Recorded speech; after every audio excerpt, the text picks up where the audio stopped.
আমাদের মানব সমাজে কিছু মানুষ থেকে যারা সবসময় অন্যের মাথায় কাঁঠাল ভেঙে খেতে খুব বেশি পছন্দ করে। তারা সবসময় খোঁজে থাকে কখন কার মাথায় কাঁঠাল ভেঙে খাওয়া যায়, কাঁঠাল ভেঙে খেয়ে নিজের মাথাটা ভারী করা যায়।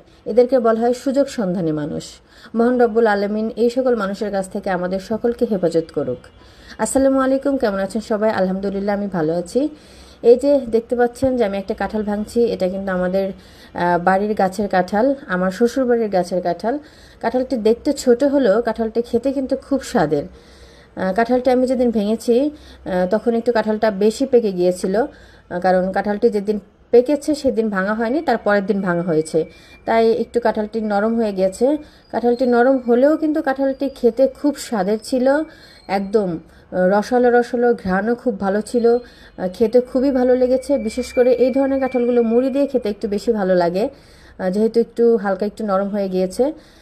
ধন্যবাদ সকলকে ভিডিওটি দেখার জন্য।